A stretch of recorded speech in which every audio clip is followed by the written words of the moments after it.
참된 목자가 주시는 것이라는 제목으로 말씀을 보겠습니다. 우리 성경에는 우리 하나님을 목자로 또 성도를 그 양으로 비유하는 비유가 아주 많이 나옵니다. 신약 성경에서는 예수님이 자신을 목자라고 말씀하시고 또 그의 백성을 자신의 양이라고 비유하시죠. 그런데 특별히 예수님은 자신을 참된 목자다라고 말씀하십니다.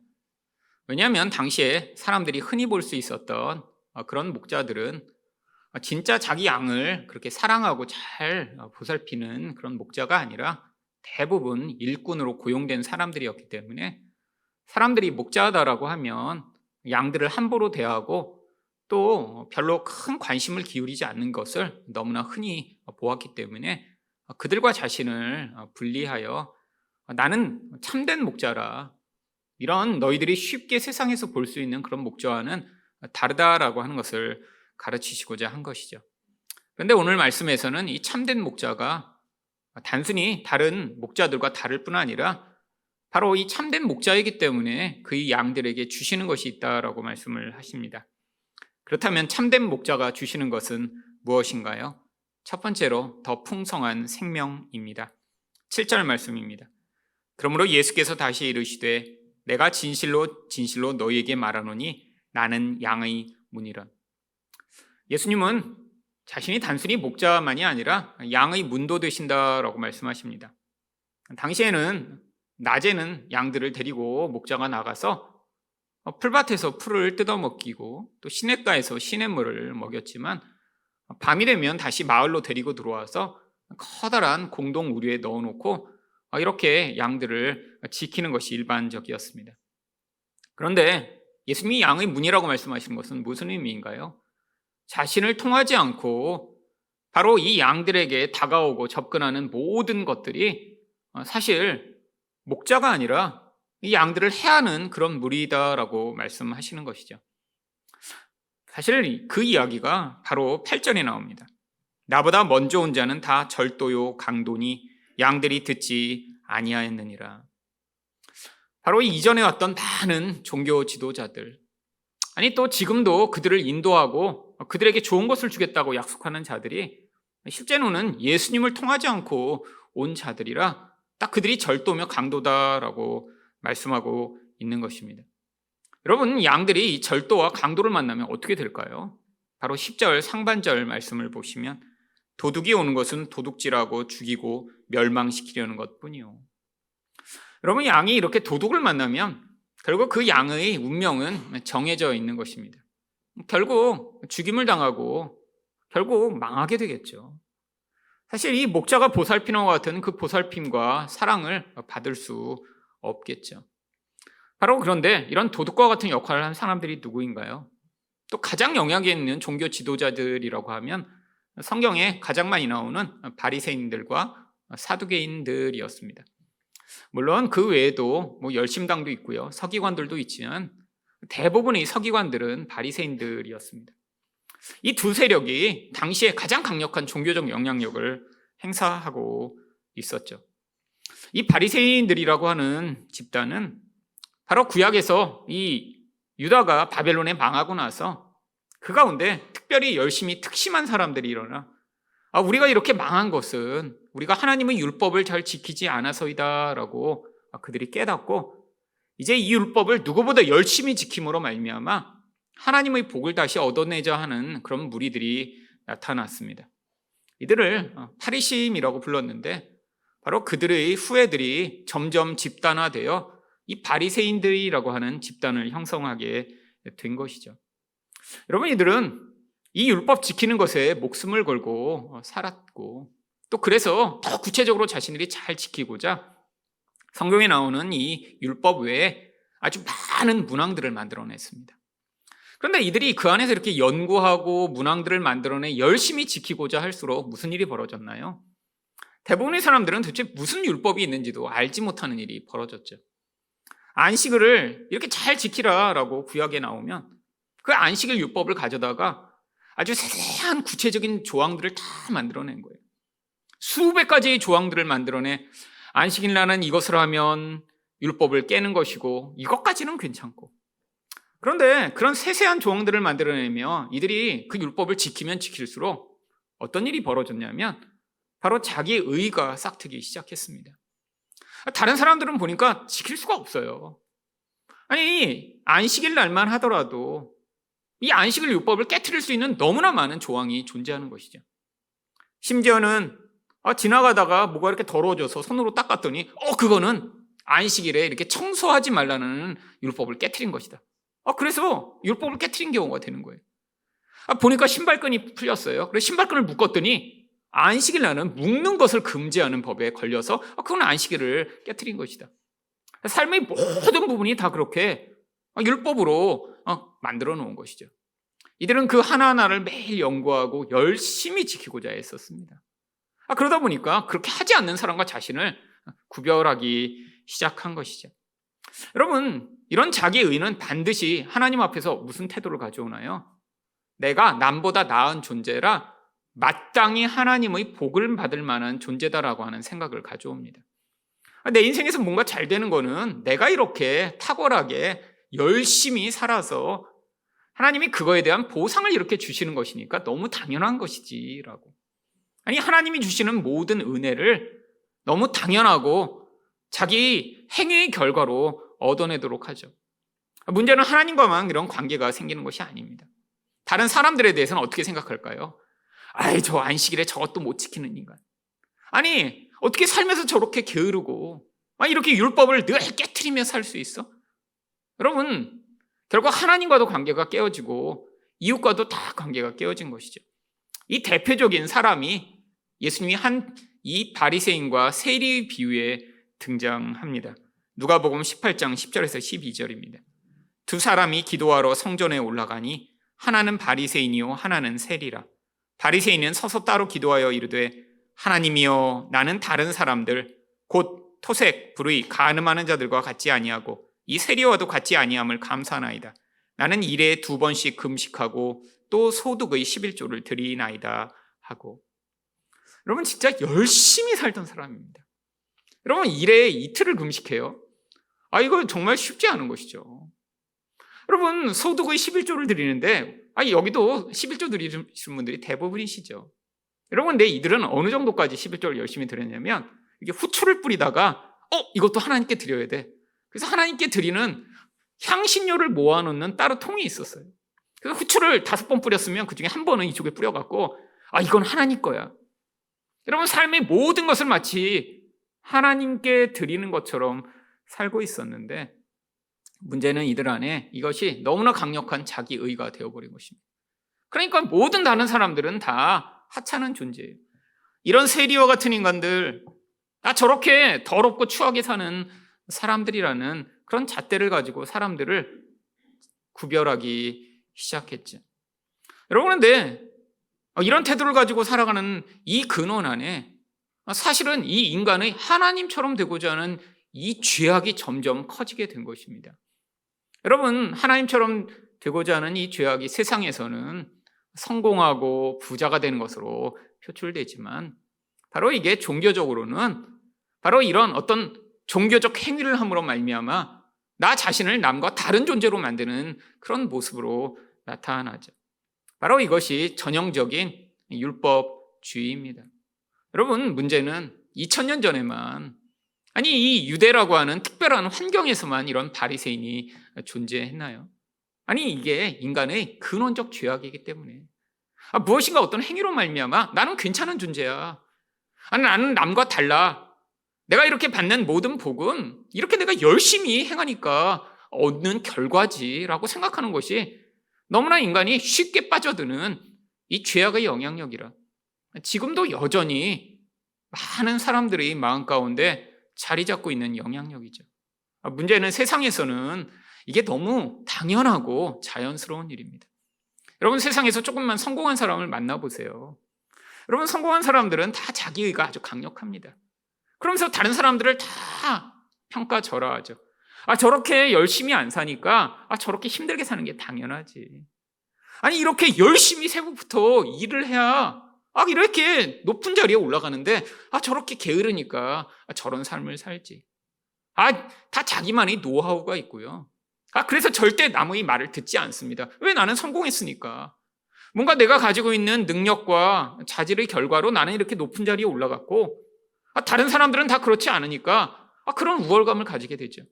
근데 문제는 바로 교회에서도 이런 율법주의적 성향이 어쩌면 잘못된 가르침으로 말미암아 너무나 팽배하게 영향을 미치게 되었다라고 하는 것이죠. 여러분, 교회에서 사람들이 많이 이렇게 종교적으로 열심을 부리는 것이 마치 하나님의 축복의 통로인 양, 더 열심을 부리는 사람은 그래서 복을 받아야 하고, 하나님 앞에서 더 애를 쓰고 간절한 사람은 그런 축복을 받는 것처럼 가르쳐온 때가 너무 많이 있었습니다. 여러분, 사실 이 땅에서 우리가 어떤 삶을 사느냐는 어떤 종교적 모습을 가졌냐 아무 관계가 없습니다. 사람마다 하나님이 주신 능력과 기질과 환경과 모든 기반이 다 달라요. 기도를 열심히 했다고 좋은 학교에 가거나 성공하는 거 아니에요. 그 사람이 원래 물려받은 지능과 능력과 가정 환경에 따라 어떤 결과가 달라지는 것이지, 기도 많이 하고 교회 열심히 다니면 그게 어떤 좋은 세상의 결과로 나타나는 이런 결과는 없습니다. 영적으로도 마찬가지예요. 여러분, 우리는 하나님께 받는 것을 은혜라고 이야기하잖아요. 여러분, 은혜의 정의가 무엇입니까? 내가 어떤 것의 대가를 치르고 그것에 대해서 받는 것은 은혜라고 이야기하지 않습니다. 그것들은 행위에 대한 노력의 결과죠. 보상이죠. 여러분, 성경에서 왜 자꾸 은혜라고 이야기하죠? 여러분, 우리가 하나님 앞에 받는 모든 것은 우리 행위에 대한 보상이 아닙니다. 교회를 10개를 짓고, 가진 모든 것들을 다 내어주게 헌신하고, 심지어는 자기 몸을 불살라 헌신했더라도 사실 아무런 보상이 없어요. 그게 사랑에 근거하지 않으면 그것은 아무 소용이 없는 것입니다. 여러분, 왜 성경이 이 사랑을 무엇보다 높은 곳에 올려놓는 것일까요? 사랑은 인간이 만들어낼 수 없는 것이기 때문입니다. 사랑은 하나님의 성품이에요. 나를 높이고 나를 드러내고자 어떤 행위를 하는 것이 아니라 진짜 하나님의 마음이 우리 안에 들어와 우리를 다스려서 그 결과로 나타나는 것입니다. 사실 그런데 그것도 은혜죠. 여러분, 노력하면 남보다 더 높은 사랑의 수준을 가질 수 있나요? 여러분, 사실 우리 자식, 우리 배우자, 우리 부모님조차 온전히 사랑하는 게 불가능한 게 우리 모습이잖아요.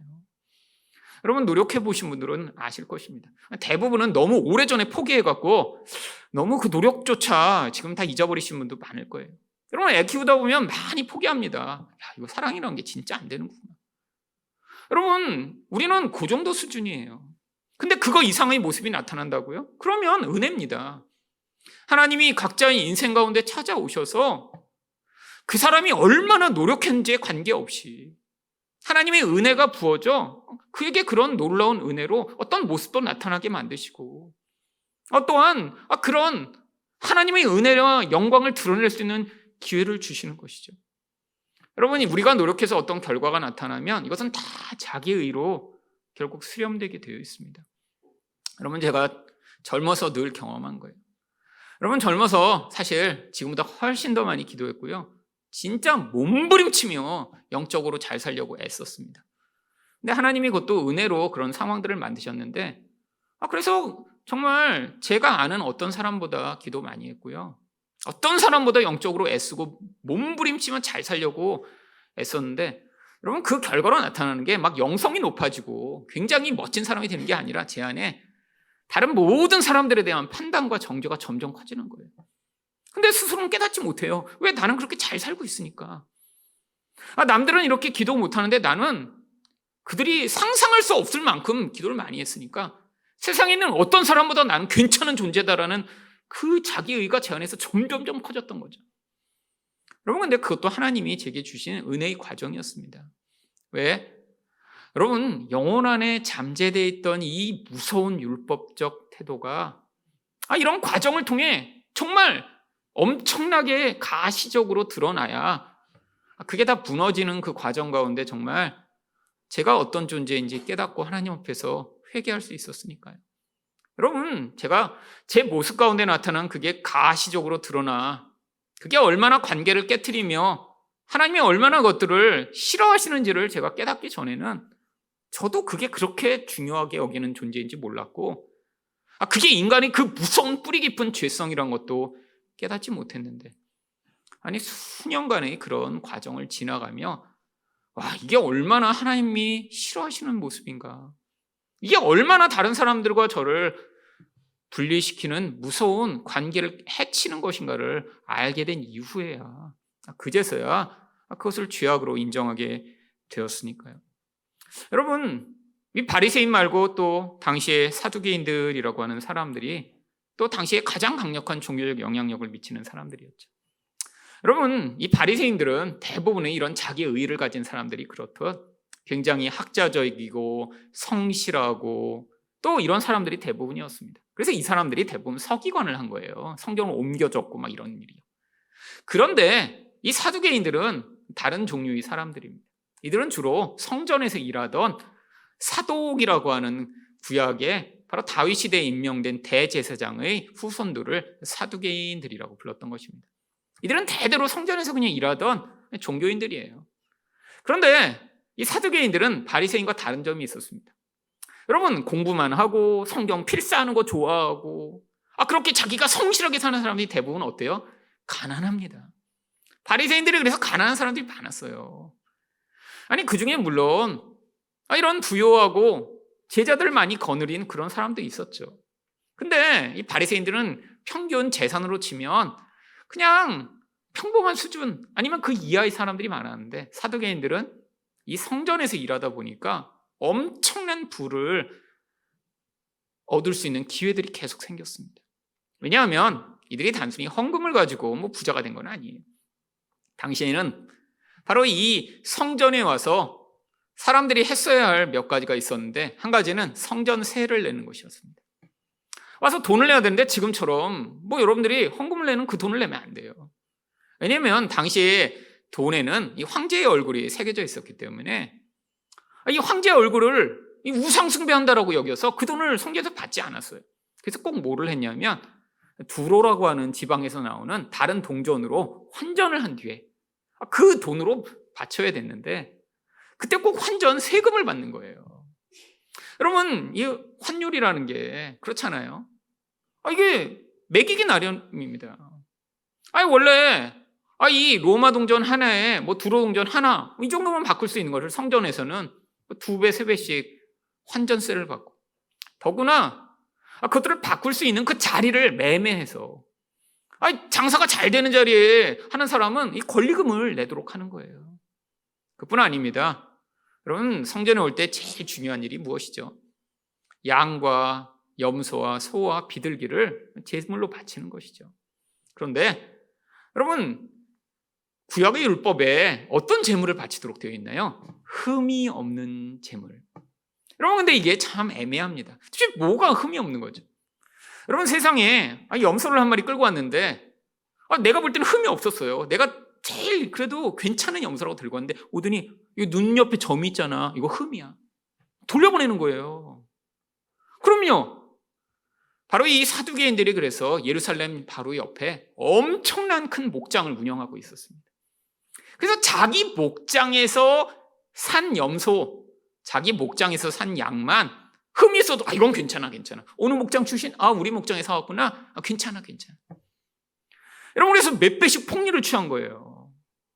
여러분, 그러니까 사람들이 어떻게 해요? 점점 이제 자기가 양과 염소를 끌고 오지 않게 되었습니다. 가지고 와봤자 소용없어요. 그러니까 그냥 다 돈을 들고 와서 몇 배 비싸도 이 사두개인들이 운영하는 그 목장에서 나온 가축을 사기 시작했습니다. 여기서 엄청난 돈이 나오기 시작했죠. 왜? 이스라엘 모든 남자는 1년에 3번씩 성전에 올라와 제사를 드리고 또 성전세를 내고 했어야만 했거든요. 여러분, 수백만 명이 와서 이 양과 염소와 비둘기를 계속 바꿔서 낸다고 생각해 보세요. 여러분, 이 돈이 엄청나서 이들은 이 권력의 자리를 로마한테도 엄청난 뇌물을 주고 유지할 수 있었던 것이죠. 바로 이 이야기가 그래서 마태복음 21장 13절에 이렇게 나오는 것입니다. 그들에게 이르되 기록된 바 내 집은 기도하는 집이라 일컬음을 받으리라 하였거늘 너희는 강도의 소굴을 만드는도다 하시니라. 여러분, 사두개인들이 여기를 완전히 그냥 장사꾼들이 가득한 그런 공간으로 만들어버린 거예요. 권리금을 점점 받으며 가축을 살 수 있고 돈을 환전하는 사람들을 이 성전의 정말 모든 자리를 다 차지하게 해서 이 성전의 안뜰 외에는 모든 것이 다 장사치들이 가득한 곳이 되어버렸죠. 근데 문제가 뭔지 아세요? 이 바깥들에는 여자와 이방인들이 와서 하나님께 예배하고 기도하는 장소였는데 이게 도저히 예배할 수 없는 그런 환경이 되어버린 것이죠. 여러분, 이것이 무엇을 얘기하나요? 그때 있었던 이런 부패한 종교 지도자들, 이 나쁜 놈들, 성경이 얘기하는 것인가요? 아니요. 바로 하나님을 통해서도, 이렇게 종교적인 시스템을 통해서도 자기의 욕망을 취하고자 하는 이 인간의 무서운 기복적 태도를 보여주고 있는 것입니다. 여러분, 이 율법주의와 기복주의는 종교 생활을 하는 모든 사람들이 거쳐야 하는 그런 산과 같은 거예요. 여러분, 근데 이 문제가 한국 교회가 이제까지 이 무서운 산을 넘지 못하고 많은 사람들이 그 영향력을 받았습니다. 하나님 앞에서 주의를 열심히 지키는 대부분의 이유가 무엇이죠? 하나님이 이렇게 주일 성수를 하지 않았을 때 벌 주실까 봐요. 또 이렇게 성수를 열심히 해서 하나님의 복을 얻어야 되는데 거기에 문제가 생길까 봐요. 여러분, 사람들이 헌금을 하는 이유도 정말로 이 헌금을 통해 하나님, 내 인생의 주인이 돈이 아니라 우리 하나님이 내 가장 귀한 분이십니다 라고, 바로 그 반응을 하나님께 드리는 행위가 아니라 내가 이렇게 하나님께 바친 것에 대한 보상을 얻어내기 위한 그런 반응인 경우가 많았죠. 여러분, 문제는 많은 사람들이 이것들을 부추겼습니다. 그래서 교회 열심히 다녔는데 이 두 산을 넘지 못한 사람들이 너무 많았죠. 여러분, 그래서 한 종교학자가 한국에 이렇게 다른 나라보다 굉장히 크고 강력한 이단들이 많아진 이유가 이 한국의 율법과 이 기복적 그런 기독교의 결과라고까지 이야기한 그런 글을 보았습니다. 여러분, 이 한국에는 세상에 없는 그런 아주 강력한 이단들이 많아요. 여러분, 통일교요. 여러분, 세상에서 가장 널리 선교사를 파송한 이단이 바로 통일교입니다. 어떤 선교사님이 아프리카에 이제 선교를 갔다 오셨는데 정말 오지까지 갔대요. 오지. 정말 버스를 타고 가서 나중에는 정말 뻘거벗고 사는 그런 토인들이 사는 데 갔는데 거기도 이 통일교 선교사가 와서 이미 다 한번 지나갔대요. 그래서 그들도 다 안 돼요. 썬문 다 안 돼요. 썬문. 여러분, 대단하죠. 여러분, 그뿐은 아닙니다. 신천지 자기네들 14만 4천만 모으면 이제 이 세상이 신천지가 온다고 얘기했는데 너무 빨리 모아버려서 지금은 거의 20만 명이 되어버렸대요. 대부분 젊은 사람들입니다. 그래서 요즘 뭐 하고 있어요? 시험 보잖아요. 14만 4천 등까지만 추려내려고. 그래서 그렇게 목숨을 걸고 성경 공부하는 거예요. 그들이 가르치는 거예요. 여러분, 나머지들은 열심히 특심하지 않아 거기서 떨어져 나간다고 생각해서 열과 오를 맞춰 매년 시험을 봅니다. 그 등수하려고. 여러분, 하나님의 교회요. 여러분, 가시다가 아마 큰 교회들 건물인데 거기 커다랗게 하나님의 교회라고 써진 것 보셨을 것입니다. 여러분, 많아요. 여기 낙성대도 엄청나게 큰 건물이 있고요. 판교에도 예전에 교회가 수백억을 지어 교회를 지었는데 교회 짓고 나서 부도 나서 하나님의 교회가 인수했어요. 정말 한 번에 수천 명이 들어가는 예배당을 수백억을 주고 인수해서 판교 분당에 엄청 큰 건물들이 있습니다. 이런 이단들이 문제가 뭐냐면 한국에서만 이렇게 횡행하는 게 아니에요. 전 세계를 다니며 선교사를 파송합니다. 얼마나 영향력이 강력하냐. 근데 이게 전 세계에 유례가 없는 일이래요. 대부분의 이단들은 그 지역, 아니 그냥 그 시대에 잠깐 나타났다가 사라지는데 이 한국의 이 토속적인 이단들이 이 세계에 이렇게 영향을 미치는 이 근원을 한 종교학자가 바로 이 한국 기독교가 만들어낸 사생아다라고 이야기를 하더라고요. 여러분, 왜요? 바로 이런 이단들의 근원 교리가 이런 율법주의와 기복주의에 뿌리를 두고 있기 때문인데 사람들이 기존에 듣던 것과 너무 유사한 거예요. 여러분, 하나님의 교회를 예를 들면 하나님의 교회는 이들은 지금도 구약의 율법을 지켜야 된다고 해서 안식일, 토요일 날 모입니다. 그리고 유월절 행사도 다 해요. 왜? 구약 율법을 영원히 지키라고 하셨다고 해서. 여러분, 근데 그들이 그걸 열심히 지키는 이유가 무엇인가요? 복 받으려고요. 그래서 그들은 매 예배 시간마다 복 받으세요, 복 받으세요. 여러 사람하고 그 복 받으세요를 얘기한 뒤에 예배를 드릴 수 있습니다. 그게 예배 행사예요. 왜? 복 받으려고 그렇게 구약의 유월절도 지키고 구약의 안식일도 지켜서 열심히 하고자 하는 거예요. 물론 그것 때문에 이단은 아닙니다. 이들이 이단인 이유는 안상홍이라고 하는 이 하나님 교회의 창시자를 하나님으로 섬기고, 또 안상홍이 죽은 뒤에 장길자라고 하는 여자가 이 하나님의 교회를 물려받았는데 그 여자를 성령 하나님으로 섬기고 있기 때문이죠. 여러분, 그런데 사람들이 여기에 이렇게 빠져드는 많은 근원적 이유가 교회 다녔던 그 모든 것으로 들어보니까 비슷해요. 오히려 갔더니 더 사람들이 친하고 또 굉장히 사람들을 엄하게 관리합니다. 여러분, 종교 생활을 할 때 누군가 이렇게 엄하게 관리해주면 사실 뭔가 자기가 하고 있는 것처럼 느끼는 경우가 있습니다. 여러분, 저도 예전에 제가 대학교에 들어가서 저기 교회 선배가 자기가 책임지고 저를 제자훈련 시키겠다고 해서 저뿐 아니라 한 두세 명을 매주 불려서 제자훈련을 시킨 적이 있어요. 이 선배 굉장히 열심히 있는 선배였습니다. 알고 보니까 이제 내비게이터라는 데서 훈련을 받은 선배였고, 그래서 지금 목사님이 됐어요. 근데 그 선배가 이제 저희한테 계속 뭘 내줬냐면 69절 암송, 이게 기본이었습니다. 매주 한 10개씩 외우라는 거예요. 그 다음에 성경 필사, 큐티, 숙제가 엄청 많아요. 엄청 많아요. 처음에 저도 대학생에 딱 들어가고 나서 누군가 이렇게 제자훈련해줘. 그래, 나 이제 대학생이 됐으니까 예수님이 제자가 돼야지. 그래서 하기로 했어요. 매주 성경을 암송해 오르는데 이 선배가 너무 무서운 거예요. 저보다 한 10살이 많은 그런 선배인데 그러더니 또 거기 또 이렇게 열심히 잘 암송하는 사람이 있어요. 그럼 막 예쁨 받고 나중에 알고 보니까 그렇게 열심히 제일 암송 잘하던 그 자매랑 몰래 연애해서 결혼했어요. 그 선배가. 근데 저는 암송을 하는데 처음에 암송이 잘 안 되는 거예요. 여러분, 그때 생각납니다. 버스에서도 외우고 그러는데 잘 안 돼요. 근데 그냥 누군가 매주 야단치고 혼내고 그러니까 이거 안 할 수가 없어요. 그래서 그 1년 동안 제가 무슨 느낌이었냐면 한편으로는 뒤에서 늑대가 쫓아오는 것 같은 그런 느낌이었는데 한편으로는 여러분, 평소에 그냥 외우라고 그러면 안 외워지잖아요. 근데 맨날 체크하고 이렇게 외우는데 일승이 너 이렇게 갖고 어떻게 예수님 제자 되겠어? 그럼 네, 다음 주 열심히 할게요. 열심히. 그렇게 하니까 뭔가 제가 되고 있는 것 같아서 열심히. 여러분, 이렇게 하면 사람들이 그런 착각에 빠집니다. 그렇잖아요. 여러분, 1년 전에 아무것도 모르다가 누군가 맨날 야단치고 혼내고 체크하고 그래갖고 뭔가 하고 있는 것 같으면 내가 이 정도 된 것 같아. 하나도 된 거 아니에요. 여러분, 성경 69절 암송했다고 영적으로 성장합니까?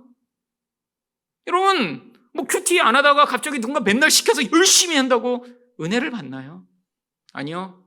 검사받기 위해 하는 거죠. 검사받기. 여러분, 모든 건 자발성으로 시작해야 됩니다. 근데 이 영적 자발성은 무엇으로 말미암아요? 하나님의 은혜로 말미암아요. 여러분, 인생 가운데 여러분이 가장 성장했다라고 느끼는 때가 언제신가요? 누군가 이거 해, 저거 해, 열심히 몰아붙여갖고, 그리고 여러분이 너무 힘든데 열심히 하면서 뭔가 되고 있구나 이렇게 느낄 때 여러분들이 성장하셨나요? 아니요. 하나님이 은혜로 여러분 인생에 찾아오실 때가 있었습니다.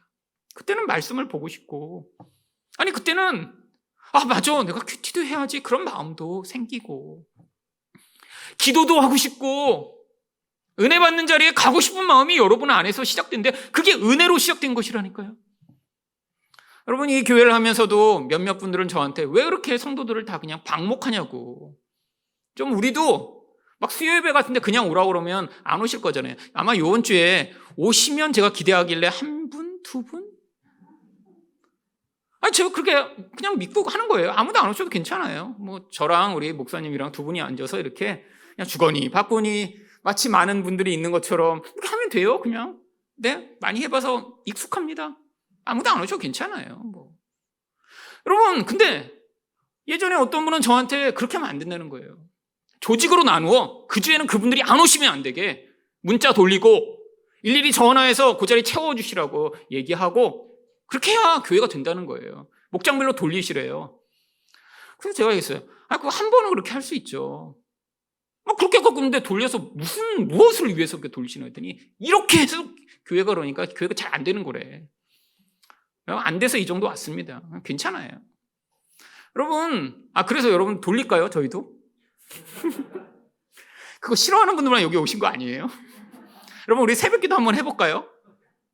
여러분 가운데는 그런 마음 가지신 분 계시잖아요. 아니, 이거 지난주에 이렇게 부활절이고 고난주간인데 이렇게 새벽기도도 안 하나? 여러분, 아마 한두 분 있으시겠죠, 한두 분. 여러분, 그냥 동네 가세요. 가까운데. 저희 집 앞에도 엄청 큰 교회 있어요. 여러분, 그래서 막 몰아갖고 제가 막 매주 이렇게 이거밖에 못 하시냐고. 그래서 문 앞에 서서 큐티한 거 이렇게 펴보시라고. 확인한 사람만 여기 들어오고 못하는 사람은 복도에 쭉 앉아갖고 이렇게 큐티책 들고 거기서 여러분, 그러면 분위기가 어떨 것 같아요? 그럼 무서워서 하겠죠. 무서워서. 그거 싫은 사람은 교회 안 다니고. 여러분, 그렇게 해서 여러분 성장하지 않아요. 제가 다 해봤다니까요. 저를 무섭게 그렇게 다그치던 그 선배 때문에 1년 동안 열심히 했습니다, 진짜. 근데 그렇게 해서 성장하지 않았어요. 근데 은혜가 임하니까 성장해요. 저는 그렇게 애쓰고 노력해서 성장하지 못했는데 하나님이 제 인생 가운데 어떤 때 찾아오셔서 여러분 제 마음을 만지시고 하나님 앞에 그분이 은혜로 저를 부르시니까 이전에는 그렇게 애쓰고 노력해도 말씀 보기 힘들었는데 은혜가 찾아오니까 말씀 보고 싶고 말씀이 없으면 못 살 것 같고 그 말씀이 너무 사모돼서 그래서 더 열심히 말씀을 보고 여러분 노력하고 애쓰면 기도를 10시간 할 수 있나요? 아니요. 은혜가 있을 때만 하는 거더라고요.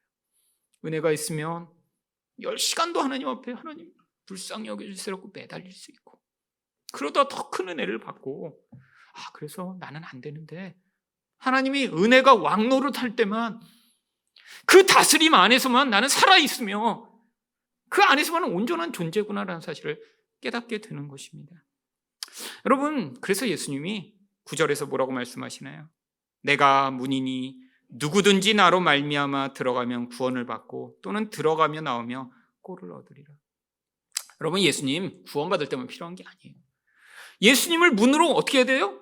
들어가고 나오고 계속 예수님을 통해서 말씀도 배우고 교회도 다니고 거기서 우리가 성장한다는 거죠. 이 꼴을 먹는 이 과정을 바로 10절 하반절에서는 내가 온 것은 양으로 생명을 얻게 하고 더 풍성히 얻게 하려는 것이라. 여러분 구원받는 건 여기서 생명을 얻는 것입니다. 여러분 예수 믿으면 여러분 구원 받으셨어요. 근데 꼴을 먹어야죠. 한 번 구원받고 끝인가요? 아니요. 그 다음에 필요한 게 예수로 말미암아 우리가 말씀도 보고 예수로 말미암아 교회 생활도 하고 예수로 말미암아 다른 사람과 관계 맺는 예수 그리스도 중심적 신앙생활을 해야 하지만 우리가 더 풍성함을 누릴 수 있습니다. 기복주의와 율법주의의 근원은 무엇인가요? 예수님을 배제하는 거예요. 나는 아무것도 아닌데 예수님이 꼭 필요해. 그분을 통해서만 나는 하나님께 갈 수 있습니다. 이것과 내가 이렇게 열심히 신앙생활을 하고 있으니까 나는 예수 없이 하나님 복받을 만한 존재죠? 라고 하는 것 사이에는 근원적 차이가 존재하는 것이죠. 여러분 행위에는 비슷한 모습이 나타날지 모릅니다. 열심히 신앙생활 하시는 분. 그런데 근원에는 차이가 있는 거죠. 여러분 많은 사람들이 교회 다니고 신앙생활 열심히 하는데 예수님 없이 신앙생활하는 사람들이 태반입니다. 자기밖에 없어요. 여러분 이 기복주의도 무엇인가요? 내가 복받고자 신앙생활하는 거예요. 나를 위한 거예요. 여러분 이것을 예수님으로 바꿔야죠. 이 땅에서 내가 가난하거나 부하거나 병들거나 건강하거나 다 하나님의 뜻이며 오직 나의 인생은 우리 하나님의 영광과 예수 그리스도를 위해 존재하며 그것을 위해 산다라고 하는 이 예수 그리스도적 신앙. 여러분 이 기복주의와 율법주의 이 거짓말에서 벗어나 오직 예수로 말미암아 더 풍성한 생명을 누리시는 여러분 되시기를 축원드립니다. 두 번째로 참된 목자가 주시는 것은 무엇인가요? 목숨입니다. 11절 말씀입니다. 나는 선한 목자라 선한 목자는 양들을 위하여 목숨을 버리거니와. 여러분들이 집에 요즘은 개나 고양이를 키우시는 분 많이 있으시죠? 개나 고양이를 아무리 사랑한다고 해서 그 개나 고양이를 위해 여러분의 목숨을 대신 내어주실 수 있으신가요? 여러분, 어떤 사람이 개를 살리고자 자기 목숨을 내어줬다고 그러면 우리가 볼 때 이거 너무 과한 거 아니야? 이거 비정상 아니야? 이렇게 생각하겠죠. 여러분, 왜요? 여러분, 개의 목숨과 사람의 목숨이 어떻게 등가에 놓을 수 있나요? 개 한 마리 살리고자 자기가 대신 죽었다. 이거는 지금 가치 판단을 잘못하고 있는 거죠. 여러분, 아무리 사랑해도 자기가 가족처럼 돌보는 개나 고양이를 위해 자기 생명을 내어줄 수는 없습니다. 여러분, 그렇게 했다고 그러면 우리가 볼 때 이상하다, 그건 악한 거다라고 생각하겠죠. 아니, 정말로. 그래서 얼마 전에 어떤 엄마가 자기 집에 불이 났는데 막 연기가 많이 피어오르고 그러니까 뛰어들어가서 자기가 키우던 강아지를 데리고 나왔는데, 문제는 그 옆방에 자기가 낳은 아이가 1살짜리 아이가 있었는데 그 아이는 방치해놓고 나왔다가 그 애는 죽어버렸어요. 개는 구하고 아이는 안 구했어요. 그래갖고 재판이 지금 벌어지고 있습니다. 아직도 벌어지고 있어요. 그래서 이건 고의치사다. 어떻게 개를 구하며 자기 아이는 안 구했냐? 이렇게 비난하는 사람과, 또 한편에서는 연기 때문에 못 들어가서 나중에 개를 먼저 구하고 당장 보이는 개부터 구한 거지 애를 죽으라고 놔둔 건 아니다. 근데 그 다음에 들어가려고 보니까 너무 연기가 많아 못 들어가서 결국 애가 죽은 것이다 라고 지금 싸움을 하고 있습니다. 여러분, 그래도 그렇죠. 여러분, 개가 앞에 보였더라도 개는 놔두고 애부터 구했어야죠. 그럼 우리가 볼 때 이상하다고 생각하는 거죠. 여러분, 근데 사실 이 개나 고양이보다 더 심한 존재가 양입니다. 왠지 아세요? 여러분, 양을 애완양으로 키우나요? 그렇게 키울 수는 있습니다. 근데 이 애완양은 안 될 것 같아요. 제가 이 양떼 목장 가서 보니까 양이 너무 더러워요. 보니까 털도 폭실폭실하고, 이거는 관리가 안 되게 보여요. 집에서 애완양 키운다고 양털 깎아주면서 양모도 이렇게 팔면서 양도 키우고 이러기 쉽진 않을 것 같아요. 여러분, 양은 왜 키우죠? 털 깎아서 팔고 그 다음에 먹으려고 키웁니다. 여러분, 양을 키우는 목적은 되게 명확해요. 애완양은 없어요. 나중에 잡아 죽이거나 자기 이익을 위해서 키우는 게 양입니다. 근데 그 양을 위해 생명을 내건다니요? 이거 이상한 거예요, 정말. 우리가 볼 때 악한 겁니다. 근데 예수님이 일부러 충격적인 그런 반응을 야기하시려고 이 말씀을 하고 계신 거예요. 세상에서는 존재하지 않는 그런 목자의 반응이, 특별히 누구와 대조적으로 말씀하시고자 하냐면 12절 13절을 보시면, 삭구는 목자가 아니요 양도 재앙이 아니라 이리가 오는 것을 보면 양을 버리고 달아나느니 이리가 양을 물어가고 또 해치느니라. 달아나는 것은 그가 삭군인 까닭에 양을 돌보지 아니함이나. 여러분, 이 삭군, 나쁜 놈이 삭군은 아닙니다. 이 삭군이 하도, 저도 어려서부터 삭군 이렇게 들어갔고, 옛날에는 아주 나쁜 사람을 삭군이라고 부른다고 착각을 했었는데 그냥 하이어드맨이에요. 그냥 돈 주고 산 그런 일꾼이에요. 옛날에 양을 가진 사람들은 대부분 삭군을 썼습니다. 혼자 다 할 수가 없으니까요. 양을 많이 가지고 있다? 대부분 부자라 자기가 하지 않고 이런 일꾼을 고용해서 사용했죠. 근데 이들의 특징이 무엇인가요? 그 양을 사랑하지 않습니다. 내게 아니에요, 솔직히. 그러니까 어떻게 해요? 무서운 짐승이 오면 자기가 먼저 도망가는 게 너무 자연스럽죠. 근데 예수님이 일부러 자기와 대조하시는 거예요. 나는 참된 목자세요. 그래서 어떻게까지 하세요? 양을 위해 자기가 대신 죽어요. 근데 삭군은 어떻게 해요? 양을 위해 죽기는커녕 이리 가면 도망가 버린다는 거예요. 여러분, 그런데 왜 예수님이 양을 위해 죽으실까요? 14절 말씀을 보시면, 나는 선한 목자라 나는 내 양을 알고 양도 나를 아는 것이. 우리를 너무 잘 아셔서 그래서 죽으신다는 거예요. 여러분, 얼마나 잘 아시냐면 15절처럼 잘 아십니다. 아버지께서 나를 아시고 내가 아버지를 아는 것 같으니 나는 양을 위하여 목숨을 버리노라. 여러분, 얼마나 잘 아시냐면 하나님이 예수님을 아시듯 예수님이 하나님을 아시듯 우리를 아신대요. 여러분, 하나님과 예수님의 관계는 그냥 한 존재인 것 같아요. 서로 모든 것들을 공유하고 계신 분입니다. 여러분, 그런데 그 정도로 우리를 잘 아신대요. 그러니까 뭘 아시는 거예요? 우리 진짜 필요, 우리에게 뭐가 가장 소중한지, 우리 미래에서 가장 필요한 게 무엇인지 예수님이 다 속속들이 알고 계세요. 여러분, 그래서 예수님이 그런 우리를 위해 주시고자 하는 게 자기 생명이라고 하는 것입니다. 왜요? 예수님이 생명으로만 우리가 죄에서 벗어날 수 있으니까요. 여러분, 우리를 너무나 잘 아시는 예수님이 우리에게 가장 필요한 것이라고 자기 생명을 주시는 그 이유가 뭐냐면 우리를 죄에서 벗어나게 하시기 위해서예요.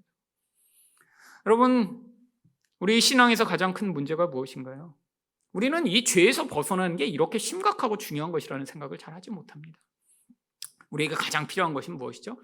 아픈 사람은 병에서 낫는 게 가장 필요하다고 생각하죠. 돈이 좀 없는 사람은 이 삶에서 좀 물질적 풍요를 갖는 게 가장 중요한 것이라고 생각하죠. 결혼을 앞둔 사람은 결혼하고 싶은데 결혼을 못하면 결혼하는 게 인생에서 제일 중요한 거. 가정이 화목하지 못하면 가정만 화목하게 해주시면 그러면 인생에서 그게 제일 중요한데, 아니요. 예수님은 우리 인생에서 이런 결핍과 이런 고난에도 불구하고 그 과정을 통해 우리를 죄에서 구원하시는 것이 무엇보다 중요하게 우리를 위해 자기 생명을 버리신 것입니다. 여러분, 우리가 받고자 하는 것과 예수님이 주시고자 하는 게 일치하지 않는 경우가 되게 많아요. 여러분, 우리 인생에서 우리가 그렇게 해서 뭔가 부족했는데 하나님이 우리가 기도했더니 이걸 다 주신다면 어떻게 될까요? 그러면 죄에서 벗어나지 못하는 경우가 대부분입니다. 여러분, 돈 때문에 너무 힘들어서 하나님 이 돈 문제만 해결해 주시면, 그래서 그 사람이 돈 문제가 해결됐다고 생각해 보세요. 그러면 그 마음 가운데 돈을 사랑하고 의존하고 돈을 우상으로 삼는 이 무서운 우상 숭배는 절대 해결되지 않을 것입니다. 여러분, 그래서 때로는 예수님이 우리 인생 가운데 진짜 중요한 문제를 해결하시고자 우리 인생 가운데 있는 이 어려움과 결핍과 고난의 과정을 허용하시는 때가 많은 거죠. 이게 바로 광야입니다. 여러분, 인생 내내가 그래서 광야인 거예요. 광야의 본질은 무엇인가요? 결핍입니다. 여러분, 보호받을 수 없어요. 필요한 게 너무나 결핍되어 있어요. 근데 이 결핍이 우리 인생에서 뭘 갖고 와요? 옛사람을 죽게 만들고 하나님을 의존하는 새 사람을 살아나게 만들어. 이 광야를 마친 자들만 바로 가나안 땅에 들어갈 수 있는 하나님 나라에 입성하는 복이 주어지는 것이죠. 여러분, 예수님은 그래서 우리에게 생명을 주신 거예요. 여러분, 지금 하나님이 여러분 인생 가운데 어떤 문제를 해결하지 않고 계신 것처럼 여러분 느끼신다면 하나님이 그 자리에서 어쩌면 우리가 그 과정을 지나지 않으면 깨닫지 못하는 우리 본질적 깊은 죄를 드러내고 다루시려고 하시는지도 모르죠. 여러분, 이게 하나님이 우리 인생을 인도해 나가시는 방법입니다. 이게 더 풍성한 생명을 얻는 과정입니다. 여러분, 참된 목자이신 예수님만이 우리를 진짜 좋은 곳, 우리에게 풍성한 생명을 맛볼 수 있는 곳으로 인도하십니다. 여러분, 예수님을 참된 목자로 믿으심으로 그분의 인도하심에 순종하여 이 땅에서 더 풍성한 생명을 누리는 여러분 되시기를 축원드립니다.